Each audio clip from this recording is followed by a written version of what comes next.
¿Qué es lo que produjo un rápido deterioro en la lealtad del pueblo de Israel para con el Señor? ¿Qué es lo que ocurre cuando el ser humano se desconecta de su Creador? Y considerando el contexto del conflicto cósmico, ¿por qué es importante orar e interceder por otros? Estas son algunas de las interrogantes que hoy día buscaremos despejar, así que comencemos.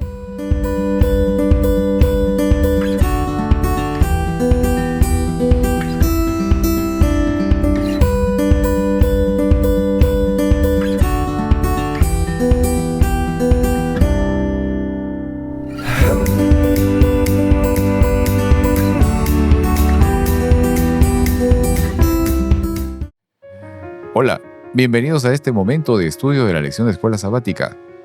Hola Margarita. Hola, buenas. ¿Cómo has estado, Margarita? Muy bien, Se pasó muy rápido la semana. Sí. Rapidísimo. Así es. ¿Cómo has estado, Heriberto? Muy bien, gracias. ¿Sí? Qué bueno. El tiempo se pasa volando.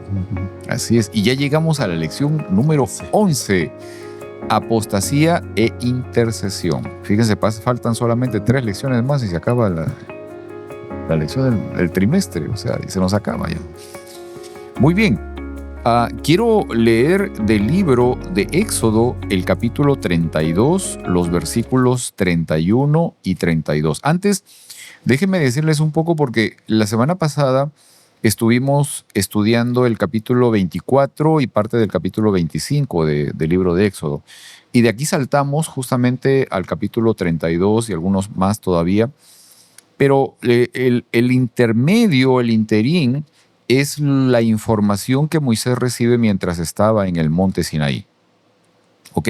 Que tiene que ver básicamente con los diseños, con el mobiliario, las cosas que iban a ver dentro del santuario, todo ello. O sea, Dios le da una descripción y todo esto de lo que iba a haber allí dentro del santuario, pero en la parte histórica en sí, pasa en el Éxodo, pasa del capítulo 24, 25 hasta el capítulo 32, que es justamente donde ocurre las cosas que vamos a poder también estudiar en esta lección en particular.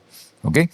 Éxodo capítulo 32, versículos 31 y 32 dice: Entonces Moisés volvió a donde estaba el Señor y dijo: «Qué terrible pecado cometió este pueblo. Se hicieron dioses de oro. Ahora, si solo perdonaras su pecado, pero si no, borra mi nombre del registro que has escrito». Y nuevamente, ¿no? O sea, recordar de que el Señor había invitado a un grupo grande de personas, líderes de Israel, ¿no? 70 líderes, 70 ancianos. Estaba ahí Moisés, estaba Aarón, estaban los hijos de Aarón, estaba también Josué. Y todos ellos tuvieron esta teofanía, o sea, pudieron percibir, pudieron ver la manifestación de Dios delante de ellos, ¿no? Sin embargo, al poco tiempo, o sea, después de 40 días de todo eso, el pueblo se descarrió, se apartó y entró en aquello que conocemos como apostasía, ¿no? En esta experiencia de crear un falso Dios, ¿no? Un becerro de oro. Ok. Y muchos reclamaron incluso de que ese objeto era su Dios, que ese objeto los había sacado de Egipto, ¿no? Y todo esto en base al hecho de asumir que Moisés había muerto. Es un poco lo que habíamos estado viendo la semana pasada con esta parte del ayuno que tuvo Moisés, ¿no? Ahora, ¿cómo es que Israel pudo en tan poco tiempo caer, digamos, en esta condición de apostasía, en la idolatría? O sea, ellos asumieron de que Moisés había muerto y como Moisés había muerto, necesitaban tener otro Dios, ¿no? O sea, así de plano. Ok. ¿Qué nos dice esto, esta experiencia, como miembros de una organización religiosa, de un movimiento religioso, respecto de dónde depositamos nuestra confianza? ¿Sí? Bueno, yo creo que muchos hemos experimentado cuando se mueve un pastor de una iglesia, cómo es que muchos miembros se van o lo siguen. Ok. Yo creo que se sentían más a gusto con esta persona, no sé si les gustaba cómo predicaba, a tal punto de que lo siguieron a donde él se fue. Ajá. Pero yo creo que en este caso con los israelitas, tenían su fe más bien puesta en Moisés que en Dios. Ajá. O sea, ellos lo tomaban como su líder y pensaron cuando... Y aquí es donde hay otra cosa que me llama la atención, porque ellos, en vez de irlo a buscar y confirmar, simplemente asumieron que ya se había muerto. Claro, ¿Verdad? claro. O sea, y este es lo peligroso de asumir cosas que no son, Ajá. ¿verdad? Ajá, claro. So, tenemos que nosotros que estar seguros, de acuerdo a la palabra de Dios, lo que Dios manda o lo que Dios requiere de nosotros, y no asumir cosas simplemente porque creemos que es lo correcto. Claro. Claro. ¿Quiere decir algo, Margarita? No. Ok. Déjeme leer lo que dice Éxodo, capítulo 32, versículos del 1 al 6. Dice: cuando los israelitas vieron que Moisés tardaba tanto en bajar del monte, se juntaron alrededor de Aarón y le dijeron: vamos, haznos dioses que puedan guiarnos. No sabemos qué le sucedió a ese tipo Moisés, el que nos trajo aquí desde la tierra de Egipto. Aarón le respondió: quítenles a sus esposas, hijos e hijas los aretes de oro que llevan en las orejas y tráiganmelos. Todos se quitaron los aretes que llevaban en las orejas y se los llevaron a Aarón. Entonces Aarón tomó el oro, lo fundió y lo moldeó hasta darle la forma de un becerro. Cuando los israelitas vieron el becerro de oro, exclamaron: «Oh Israel, estos son los dioses que te sacaron de la tierra de Egipto». Al ver a Aarón el entusiasmo del pueblo, edificó un altar frente al becerro. Luego anunció: «Mañana celebraremos un festival al Señor». Temprano, a la mañana siguiente, el pueblo se levantó para sacrificar ofrendas quemadas y ofrendas de paz. Después, todos celebraron con abundante comida y bebida y se entregaron a diversiones paganas. Uf. A ver, Margarita. Creo que hay como un balance difícil en la fe con el hacer y el no hacer. ¿Cómo así? A ver.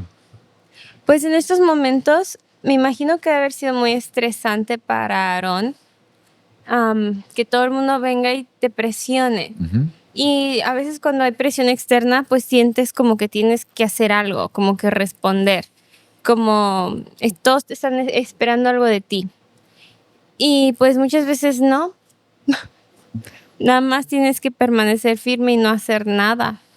Y Dios soluciona eventualmente. Pero a veces la fe es tomar el paso y hacer algo. Claro, claro. Y pues, ¿cómo sabes? Así. Ahora, ¿qué es lo que genera tal vez esta condición de un cambio tan radical, digamos, tan extremo, ¿no? Diametralmente opuesto, de un pueblo que mira, que ve la manifestación de la gloria de Dios, a un pueblo que sencillamente rechaza y dice no? O sea, este becerro es el Dios que nos sacó de Egipto, ¿no? ¿Qué cosas, digamos, hoy en la vida actual, o sea, nos genera esa misma actitud, ¿no? ¿Sabes? Lo que a mí me viene a la mente, Pedro, es de que el proceso que comenzó Uh-huh. cuando lo sacó de Egipto, Okay. Ellos tuvieron que crecer rápidamente. Tuvieron que cambiar muchas cosas. Sabían que ya no era lo mismo estar en Egipto que estar con Dios. O sea, muchas de estas personas, ese proceso, como nosotros a veces tenemos que tener ese encuentro con Dios, tenemos que tener ese encuentro con Jesús, pero ese encuentro a veces se estagna, se queda estancado. Okay. Y ese es el peligro, y es lo que pasó con ellos. Simplemente habían experimentado, pero no habían crecido a la estatura que deberían de haber crecido para ese tiempo. Ok. Quiero también recordar que Durante todo el tiempo que estuvieron en el desierto los israelitas estaba el pilar de fuego y la nube que los cuidaba. Entonces siempre estaba la presencia de Dios con ellos y en cada momento estaba siendo manifestada. O sea, literal estaban comiendo maná. O sea, en todo el tiempo estaba Dios. Y también pienso, ¿cómo es que alguien puede llegar a serle infiel a alguien más? O sea, una esposa que es muy buena, que siempre tiene ahí la comida, que siempre está como, o un esposo que siempre provee. ¿Cómo puede la mujer de repente serle infiel? Bueno, yo creo que todo viene cuando uno deja de valorar las pequeñas cosas constantes que son tan fundamentales e importantes, pero las toma por hecho. Entonces, cuando dejamos de reconocer las pequeñas cosas que no son muy pequeñas, pero que son diarias y constantes, entonces dejamos de ver a Dios y dejamos de ver que está allí. Ok, ahora en esta parte de dejar de ver a Dios o digamos como en la experiencia de Israel, ¿no? De al parecer confiar más en Moisés que en Dios. O sea, ¿cuán posible es, por ejemplo, para nosotros que pertenecemos a un movimiento religioso, a una organización, a una denominación, cuán posible es depositar fácilmente nuestra confianza en alguna persona antes que en Dios? O sea, ¿por qué razón ocurre esto, no? O a quién, digamos, por ejemplo, le depositamos nuestra confianza de lo que realmente el mensaje escrito me quiere decir. ¿Sí? Porque muchas veces, digamos, asumimos el conocimiento que podemos tener en base a la predicación que recibimos de alguien, a que alguien nos informa algo, pero no a una búsqueda personal, a un estudio personal de lo que el Señor nos ha revelado, que nos ha enviado a través de la Escritura, ¿no? O sea, ¿por qué ocurre esto? O sea, ¿por qué, digamos, incluso el pertenecer a una iglesia determinada o tener un cargo en la congregación no me garantiza la transformación de mi vida o un verdadero conocimiento de quién es Dios? Bueno, no solamente no crecemos, pero hacemos muchas veces el trabajo del enemigo. Ajá. O sea, esperamos que las otras personas se comporten de cierta manera, pero ellos están en diferentes etapas de su crecimiento espiritual. Okay. O sea, no solamente nosotros nos humillamos y reconocemos que todavía no estamos donde deberíamos de estar, sino miramos a las otras personas y nos comparamos con ellas, Okay. con sus acciones. Y siempre nos hace mirar que, yo no soy tan malo, ¿verdad? Pero en realidad todos pasamos por un proceso y todos estamos en diferentes etapas de ese proceso. Ok. Ahora, la historia esta, digamos, también revela lo que ocurrió con el pueblo una vez que renuncia, que rechaza, se aparta de Dios, ¿no? ¿Qué es lo que ocurre con el ser humano cuando se desconecta de Dios? O sea, ¿qué es lo que, digamos, considerando el tema espiritual y algo que venimos siempre comentando? O sea, no hay puntos medios, ¿no? En la vida espiritual no hay puntos medios. Estamos de un lado o estamos del otro. Entonces, ¿qué es lo que nos ocurre de manera individual o colectiva cuando nos alejamos de Dios? ¿Qué es lo que pasa? Un desastre. Porque, Pedro, la presión, cuando nosotros estamos bien en una sociedad que no tenemos persecución, que tenemos lo que necesitamos para vivir, pero cuando ocurre una catástrofe o una persecución, como salimos de COVID, ¿verdad? Y miramos la actitud de las personas, cómo era totalmente diferente, de miedo, que estaban dispuestos a delatar aún a sus vecinos. O sea, miramos cuando hay y lo que hizo a ellos comportarse es que perdieron a su líder y ellos no supieron qué hacer. Ajá. O sea, puede ser la pérdida de un ser querido, puede ser una catástrofe, lo que sea, pero ahí es donde se va a mirar de verdaderamente los verdaderos seguidores de Dios. Ok, ¿verdad? ok. ¿Tiene que decir algo, Margarita? creo que hay un versículo en Proverbios, y no es solamente necesariamente en las cosas malas. Dice, el necio se prueba con que le vaya bien y el otro se prueba con no sé qué. Pero el punto es que a unos se les prueba con darles mucho y a otros se les prueba con quitarles. Okay. Entonces, hay veces que cuando nos va muy bien también nos olvidamos de Dios. Ok. Ahora, pero no sé por qué la gente confía más en los líderes. No me relaciono. pero pasa eso. Sí, no sé. O sea, yo Obviamente creo que mis pasa padres eso. a veces me han criado de una forma muy, muy, muy independiente. Ya, O sea, pasa eso, muy, sí. muy, muy independiente, Exacto. que hasta a lo mejor no sana tan Claro, independientemente. o sea, porque lo digo esto, o sea, porque por ejemplo muchas veces, y lo he visto en miembros de la congregación, o sea, ellos asumen que incluso no creen en la posibilidad de que el Espíritu Santo a ellos individualmente los ilumine, los instruya, los guíe para un mejor conocimiento, sino que confían en lo que otro, el líder, el pastor o qué sé yo, el que predica, les viene a decir. O sea, estamos en esa condición y en realidad ese no es el punto. O sea, lo importante es poder confiar de que es el Señor quien te puede instruir, que justamente Él te va a guiar, te va a enseñar.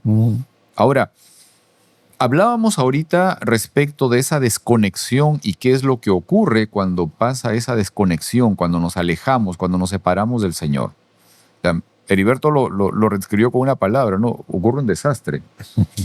Y es mucho de lo que pasó también con esta gente en ese momento, ¿no? Es interesante que en el texto se describe o se escribe la palabra desenfreno.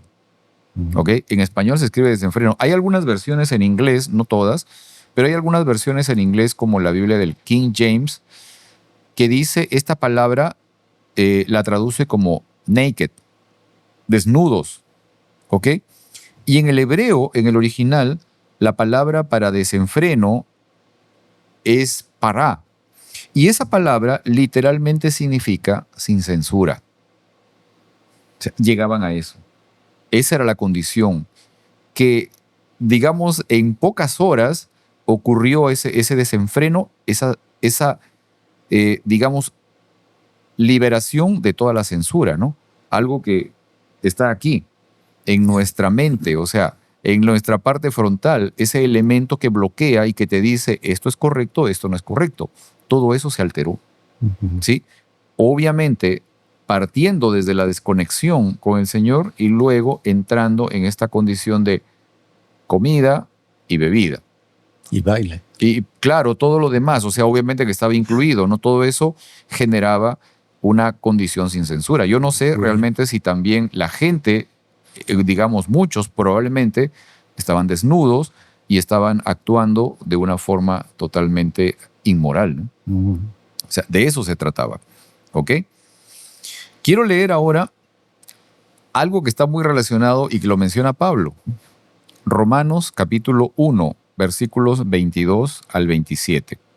Y dice esto: aunque afirmaban ser sabios, se volvieron necios y cambiaron la gloria del Dios inmortal por imágenes que eran réplicas del hombre mortal, de las aves, de los cuadrúpedos y de los reptiles.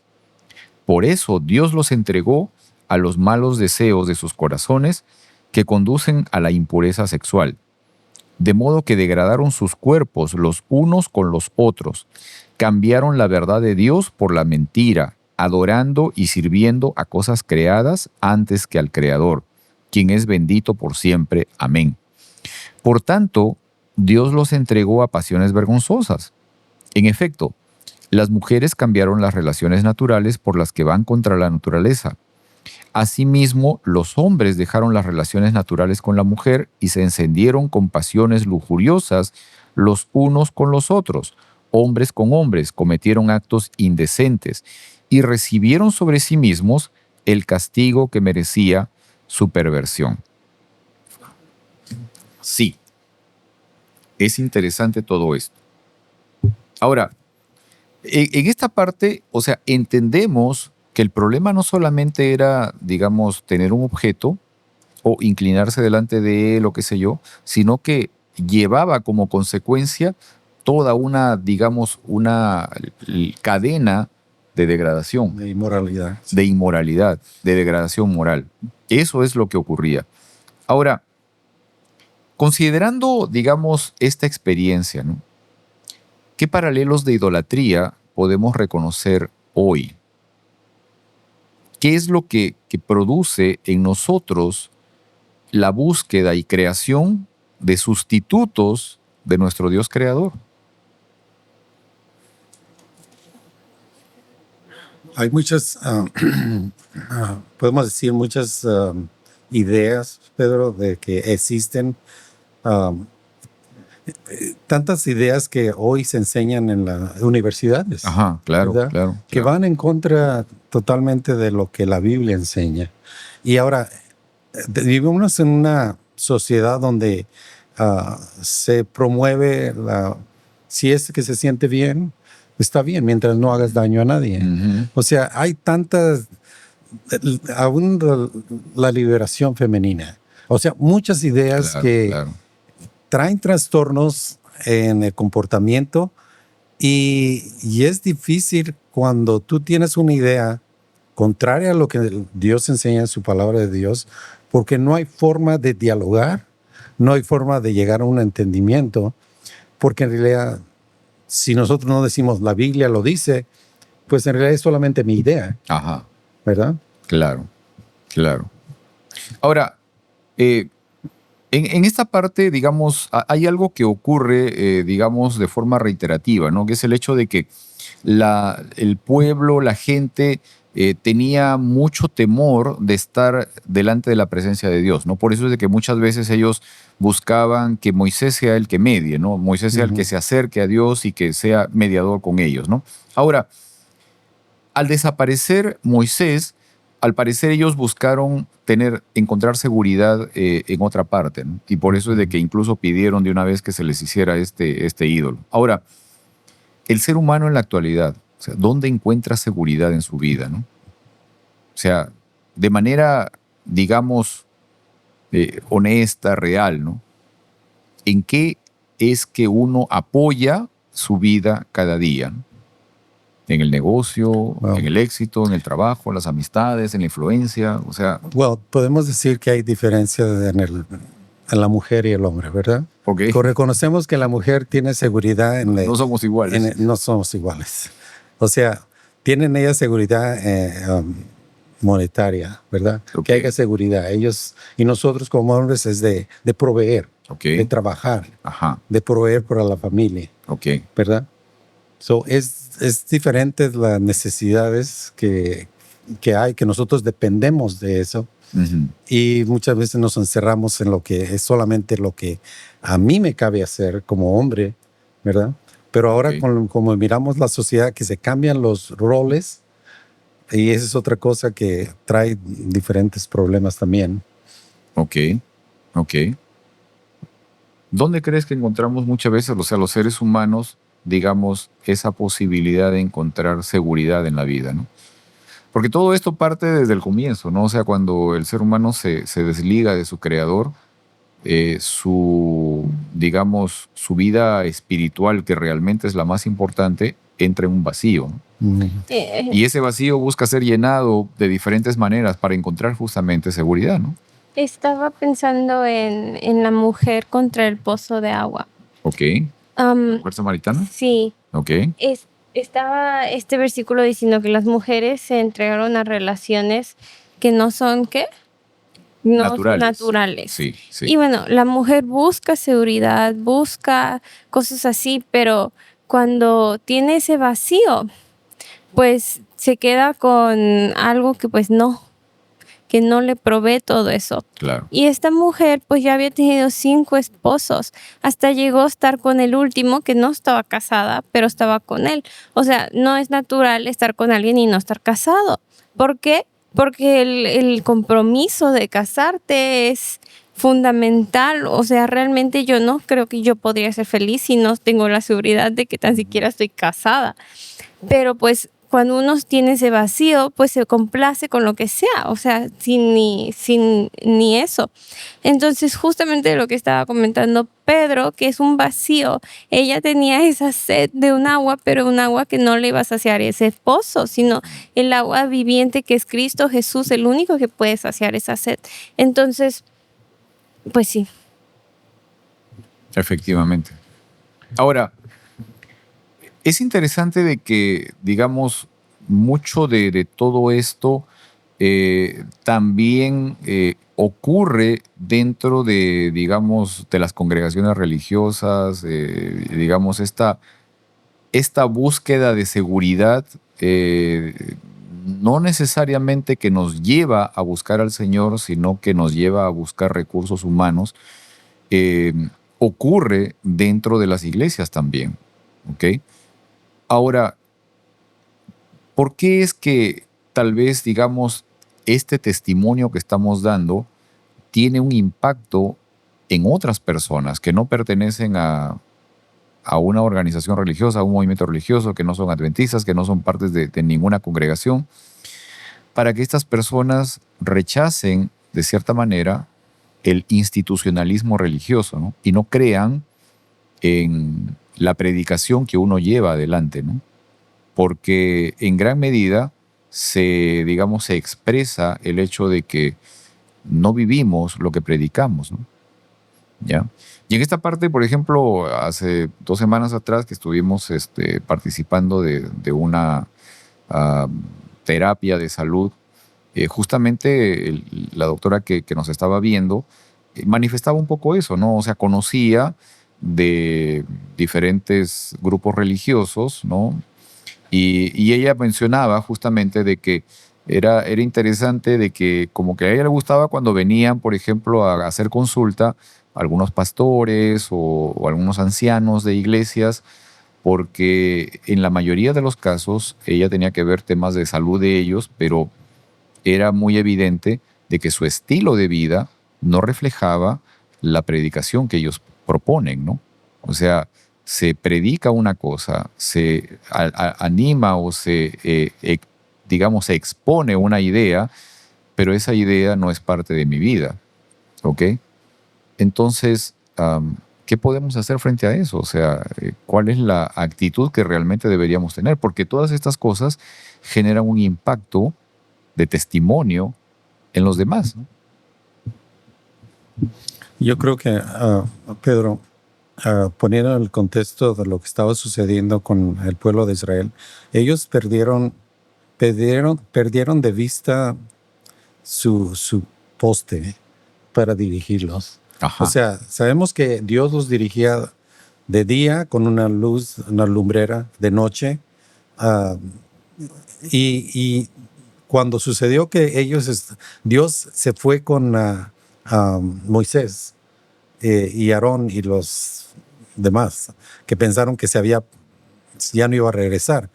Lo que sucedió es que ellos ya no era la misma manifestación que ellos estaban acostumbrados. Claro. Ahora ellos dijeron, pues, ¿y ahora dónde está Moisés? ¿Y dónde está Dios? Nos ha abandonado. Claro. Y yo creo que eso nos sucede a nosotros a veces porque nos metemos en una costumbre, ¿cómo se dice? Si seguimos haciendo lo mismo. Sí, un círculo vicioso. Costumbre de hacer lo mismo. Y a veces cambian las cosas y como que nos perdemos. Estamos perdidos. Y no sabemos qué hacer. Y yo creo que cuando nosotros no dependemos de lo físico, no dependemos de lo que tangible que podemos tocar, material, pero por fe reconocemos que Dios está con nosotros. Okay. No importa las situaciones, entonces no podemos perdernos de esa forma. Claro. Porque vamos a tener siempre la luz que nos dirige a donde debemos ir. Claro. Sí. ¿Quieres algo, Margarita? Ok, déjeme leer esto. Éxodo capítulo 32, versículos 7 y 8, y luego Éxodo capítulo 32, versículos 30 al 32. Dice esto: Entonces el Señor dijo a Moisés: Baja porque ya se ha corrompido el pueblo que sacaste de Egipto. Demasiado pronto se han apartado del camino que les ordené seguir. Pues no solo han fundido oro y se han hecho un ídolo en forma de becerro, sino que se han postrado ante él, le han ofrecido sacrificios y han declarado: Israel, aquí tienes a tus dioses que te sacaron de Egipto. Al día siguiente, Moisés dijo a los israelitas: ustedes han cometido un gran pecado, pero voy a subir ahora para reunirme con el Señor y tal vez logre yo que Dios perdone su pecado. Volvió entonces Moisés para hablar con el Señor y le dijo: ¿qué pecado tan grande ha cometido este pueblo al hacerse dioses de oro? Sin embargo, yo te ruego que perdones su pecado, pero si no vas a perdonarlos, bórrame del libro que has escrito. Pregunta para nosotros, ¿no? ¿Qué es un ídolo? ¿Qué es un ídolo? Y otra pregunta más, tal vez. ¿Y será posible que dentro de nuestro movimiento religioso ocurra la aparición de ídolos? A ver. Bueno, yo creo que un ídolo es un sustituto de Dios. Sustituimos a Dios por un ídolo. Y yo creo que tenemos diferentes ídolos, especialmente en esta generación. Hay tantas cosas que pueden tomar el lugar, el tiempo, la atención, que en realidad solo lo merece Dios. Y nos esclaviza. Y nos esclavizan. Exacto. Esto es algo interesante, ¿eh? Y muchas veces puede ser algo que nosotros mismos creamos y nos esclaviza. Ahora, en esta parte hay un término, de paso, Margarita, mira, me gustaría que pudiéramos comentar algo que es muy interesante, ¿no? Y es el hecho de que nosotros nos convertimos en aquello que contemplamos, ¿sí? Y tal vez ahí en esa parte podemos comentar algo, pero antes quisiera decir algo también, porque en estos versículos ¿cómo se llama? Moisés utiliza una palabra que es que el pueblo se había corrompido. O sea, muy rápido se corrompió, dice. ¿Ok? Ahora, la palabra para el término corrompido viene del verbo del hebreo shahat, que literalmente significa echado a perder, podrido. Eso es lo que significa. O sea, en pocas palabras, lo que realmente mostró o se quiso decir es de que el pueblo se había putrefactado, se había podrido. Eso es lo que quería decir. Ahora, desde el punto de vista conductual o neurológico, no como fuese, o psicológico, ¿qué significa que nos convertimos en aquello que contemplamos? Reconocemos la importancia de cuidar todo lo que ingresa dentro de nuestro ser, no solamente lo físico, lo material, sino también todo aquello que entra en nuestra mente.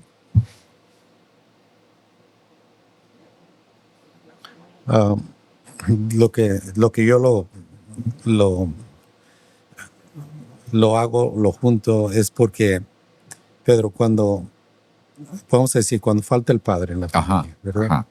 Cuando falta el padre en la familia, ¿qué es lo que causa en la sociedad? O sea, no tienen un reflejo. Exacto. O sea, aunque la madre puede ser lo más posible que pueda ella, no es lo mismo. Exacto. O sea, porque no tienen una figura, no tienen un ejemplo, y causa estragos en realidad en la sociedad. Sí. Eso es lo importante, que no tener algo que tan importante como el padre en la familia. Y sucede que a veces somos malos padres también, que aunque estemos allí, pero no les damos el tiempo, no le damos la atención que ellos merecen. Claro. Y hay estudios sobre esto, o sea, justamente hay estudios sobre el hecho del factor de la ausencia paternal, ¿no? Y de cómo los hijos, como resultado de esto, tienen más dificultad de adaptarse a la sociedad. Exacto. O sea, es interesante esto, ¿no? El factor, digamos, mamá, tiene un efecto diferente. O sea, cuando la madre falta, hay una carencia de afecto, es distinto, ¿no?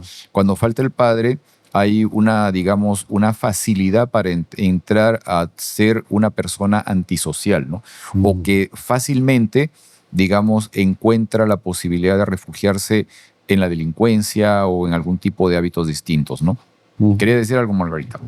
Sí, estaba pensando en eso de podrir. No sé si están muy actualizados en lo que es el internet de los jóvenes, Ajá. pero pues hay un término que se le dice brain rot.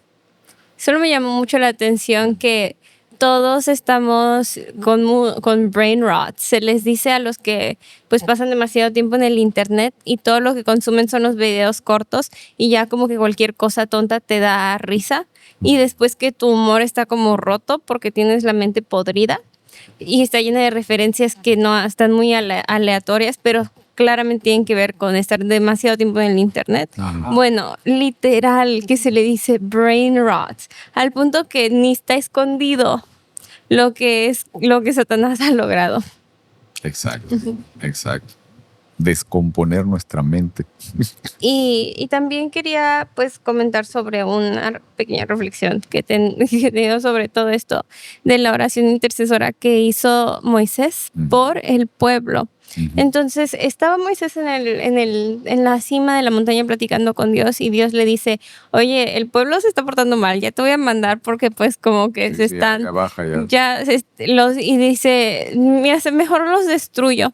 No te preocupes, los destruyo porque son mucho lío. Y dice Moisés, no, por favor, no los destruyas. Tú prometiste, por favor. Y entonces dice, ok, está bien. Bueno, ya le da las tablas y baja Moisés y los ve y ya sabía, pero no, pero los ve y se enoja y dice, ay, ¿por qué están haciendo esto? Pero si ya sabía.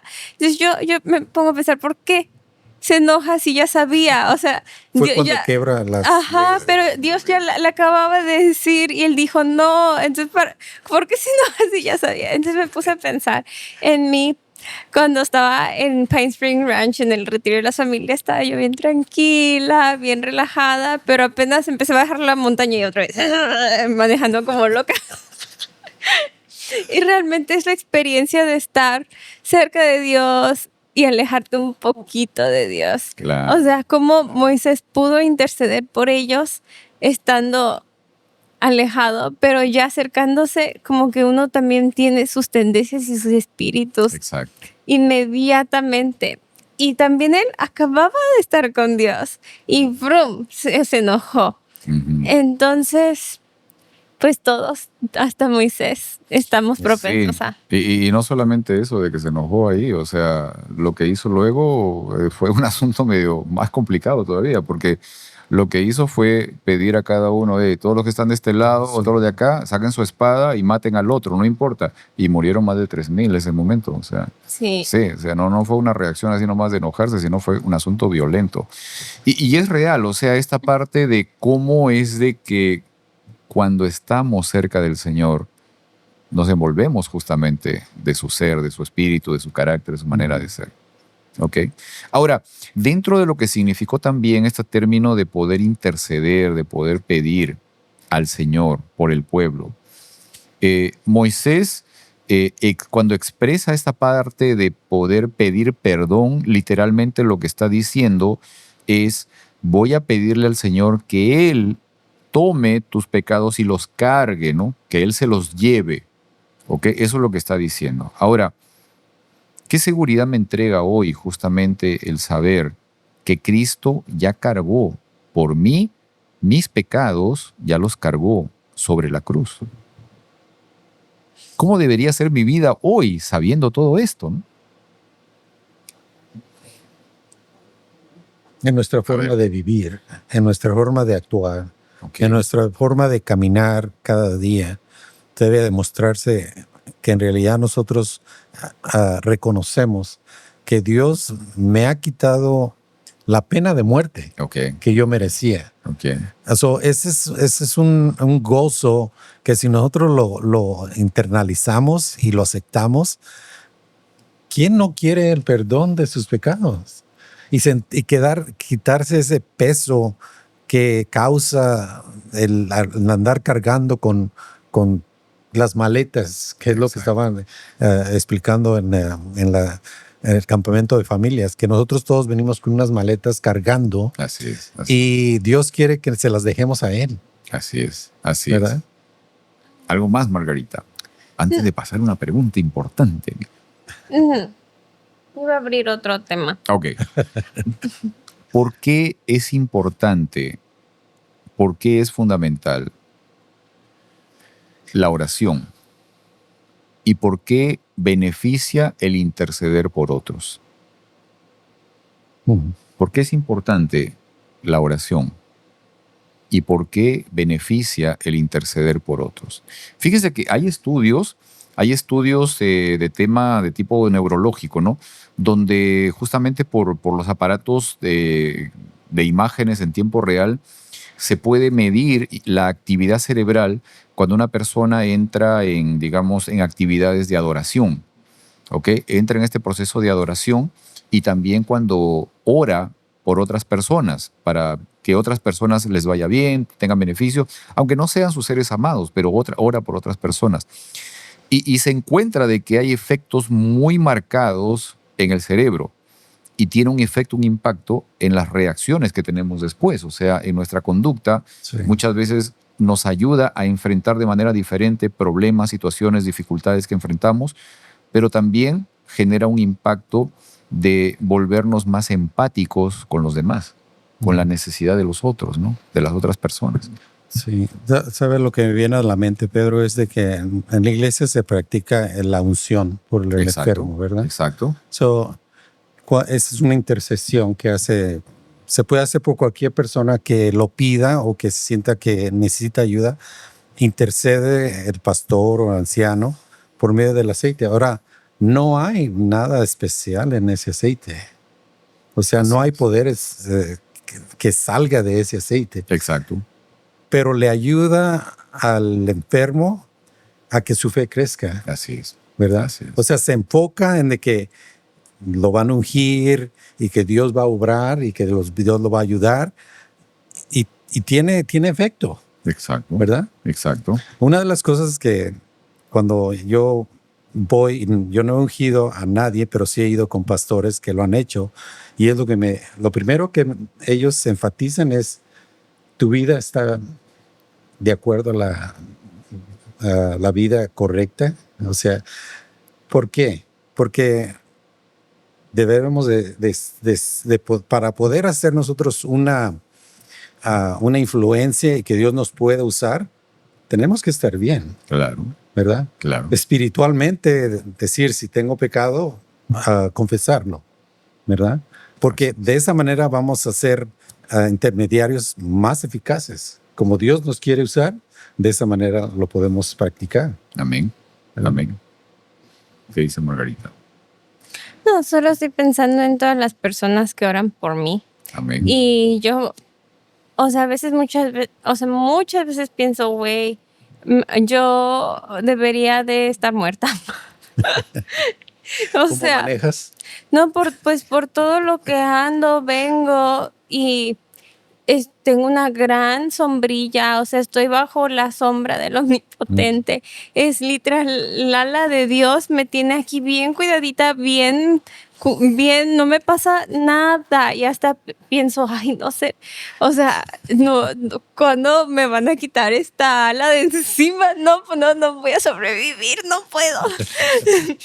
Y pienso que no es por mí, obviamente es por todas las personas que oran por mí. Yo creo que soy muy bendita porque hay muchas personas que oran por mí. Estaba platicando con alguien y, o sea, yo no cuento mucho a todo el mundo lo que estoy pasando de aplicaciones y así, porque sí creo que hay gente mala que desea cosas malas por ti. Entonces no me gusta que la gente sepa y que haya malos deseos allá afuera. Y la persona me dijo, no, hombre, con todas las personas que oran por ti, creo que mi mal pensamiento ni llegaría un poquito. Entonces, creo que, o sea, se perciben cuando otras personas oran por alguien más y uno está muy cuidado y tengo que estar consciente, agradecida de esto todo el tiempo. Amén. Amén. No quiero olvidarme. Amén. Gracias por orar por nosotros, por pensar en nosotros, por apoyarnos. Es mucho para este ministerio que oren por nosotros. Amén. También a nosotros estudiar durante la semana. Nos ayuda mucho. Amén. Miren, en base a esto quería leer algo que pude tomar del folleto de la lección y que es obviamente también tomado de algunos escritos de algunos personajes, de algunos académicos también en el presente. Dice, Dios respeta las decisiones de las personas y nunca obliga a nadie a seguirlo, sino que garantiza la libertad. Sin embargo, se nos anima a orar por los demás, incluso por nuestros enemigos. Esta es otra aparente contradicción que somos incapaces de resolver o explicar porque no vemos los entretelones de las batallas espirituales. Solo podemos comprender vagamente esas confrontaciones cuando reflexionamos acerca de ellas en el contexto del gran conflicto, cuando observamos la guerra espiritual entre las fuerzas del bien y del mal, la verdad y la mentira, la luz y las tinieblas, Cristo y Satanás. Estos atisbos de comprensión nos ayudan a confiar en que nuestro Señor hará todo lo posible por salvar a todos. Detrás de la cortina que separa el mundo visible del invisible, existen reglas que regulan cómo interactúan los poderes del bien y del mal. Los teólogos afirman de que Dios permite actuar a Satanás. John Peckham llama a estas normas reglas del enfrentamiento. En su libro Theodicy of Love, Cosmic Conflict and the Problem of Evil. Dios permite actuar al diablo, el cual tiene poder, pero limitado, en virtud de estas reglas de enfrentamiento. Estas reglas han sido decididas en el contexto del Consejo Celestial, donde están representados todos los seres celestiales, además de Dios y Satanás. Estas normas significan que Dios ha concedido a Satanás ciertas autorizaciones para demostrar plenamente cómo sería su reinado, permitiendo así que todos puedan comparar ambos lados del conflicto. Esto es fundamental y esto debería animarnos también, como decía Margarita, o sea, esta parte de orar unos por otros, ¿no? O sea, yo recibo muchas veces mensajes de amigos, de personas que conozco. Raquelita. Y otros como Raquelita, siempre saludos para usted, Raquelita. Oramos por usted también, así como por otros amigos más. Oramos por ellos, por sus necesidades, por sus problemas, dificultades, experiencias que puedan estar pasando, para que el Señor los anime, los fortalezca. Pero siempre esta parte de poder orar, pedir, en el contexto de un gran conflicto, tiene una importancia muy grande y tiene un efecto muy poderoso. Si nosotros pudiéramos ser conscientes de eso, buscaríamos de manera más constante utilizar este recurso tan grande que es la oración intercesora sobre todo. Sí. ¿Sí? Y Pedro, lo que me llamó la atención es de que cuando Moisés estaba orando, él practicó el sacrificio más grande que se puede hacer por otra persona, que es dar la vida. Así es. Porque él dijo, quita mi nombre. Así es. No solamente vida mortal, de vida física, sino dijo que le quitara el nombre del libro de la vida. La vida eterna. Yo creo que ahí es cuando Dios dijo, wow, de veras, tú quieres a este pueblo. Claro, claro. Y por él, por esa intercesión, fue que muchos se salvaron también. Amén, amén. Claro que sí, claro que sí. Tremendo estudio, ¿sí? Muchas gracias. Y nuevamente también muchas gracias a todos aquellos quienes nos acompañan, quienes nos escriben, quienes hacen sus comentarios. No olviden poder compartir este estudio también y obviamente a suscribirse al canal y hacerle like también a este video. ¿Ok? ¿Qué tal si terminamos con una oración, Heriberto? Sí. ¿Puedes orar?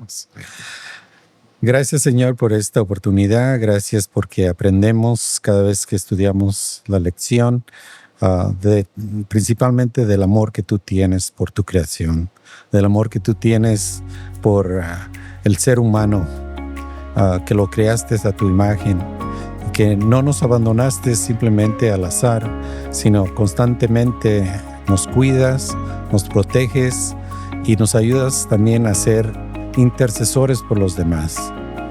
Gracias, Señor, porque nos das la oportunidad de poder nosotros seguir creciendo, y te pedimos por nuestros oyentes para que tú también bendigas en sus vidas, en sus familias, que los bendigas y que sigamos creciendo en conocimiento hasta que tú llegues. Gracias, en el nombre de Jesús lo pedimos. Amén. Amén. Muy bien. Nos vemos entonces la próxima semana, Margarita. ¿Sí? ¿Sí, Heriberto? Así es. Nos vemos entonces la próxima semana, amigos. Hasta luego.